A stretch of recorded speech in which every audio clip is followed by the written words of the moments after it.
कर्करोगापासून संरक्षण होते. अनेक संशोधनातून असे सिद्ध झाले आहे की लवंगातील अँटीऑक्सिडंट्समुळे कर्करोगापासून बचाव होण्यास मदत होते. लवंगातील कार्यकारी घटक म्हणजे युजेनॉल हे सुद्धा अँटी कॅन्सर गुणधर्माचे आहे. लवंगामुळे अन्ननलिकेचा कर्करोग, ब्रेस्ट कॅन्सर आणि गर्भाशयाच्या ग्रीवेचा कर्करोग यांपासून रक्षण होण्यास मदत होते. अँटीबॅक्टेरियल गुणधर्म असतात. लवंगात असणाऱ्या अँटीबॅक्टेरियल गुणधर्मांमुळे ई कोलायसारख्या अनेक बॅक्टेरिया नष्ट होतात. तसेच लवंगा ह्या बॅक्टेरियाच्या वाढीस प्रतिबंध करीत असल्याने लवंग खाण्यामुळे तोंडातील बॅक्टेरिया नष्ट होऊन तोंडचे आरोग्य राखण्यास मदत होते. रक्तातील साखर कमी करते.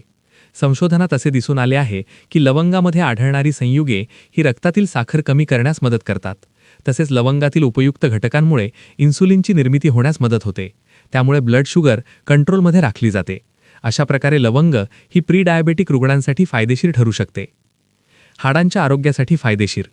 लवंगात असणाऱ्या युजेनॉल घटकांमुळे हाडांची घनता वाढून हाडे मजबूत होतात. त्यामुळे लवंग खाण्यामुळे हाडे ठिसूळ होण्याचा, ऑस्टिओपोरोसिसचा धोका कमी होतो. याशिवाय लवंगामध्ये मँगनीज देखील भरपूर प्रमाणात असते. मँगनीज हे खनिज हाडांच्या आरोग्यासाठी महत्त्वपूर्ण असते. त्यामुळे हाडांच्या आरोग्यासाठी लवंग जास्त फायदेशीर ठरतात.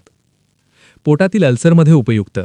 लवंगामध्ये आढळणाऱ्या संयुगांमुळे गॅस्ट्रिक श्लेष्माची निर्मिती होत असल्याने पोटातील अल्सर बरा होण्यास मदत होते.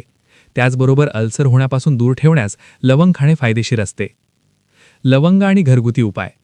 लवंग खाण्यामुळे भूक वाढण्यास व घेतलेल्या आहाराचे योग्य प्रकारे पचन होण्यास मदत होते.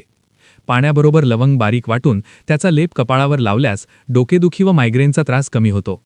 दात दुखत असल्यास लवंग तेलात कापसाचा बोळा भिजवून तो बोळा दुखणाऱ्या दात किंवा दाढेजवळ धरावा. यामुळे दातदुखी दूर होते. तोंडातून दुर्गंधी येत असल्यास लवंग तोंडात ठेवून चघळत राहावे. सांधेदुखीमध्ये लवंग तेल हे दुखणाऱ्या सांध्यांवर लावावे.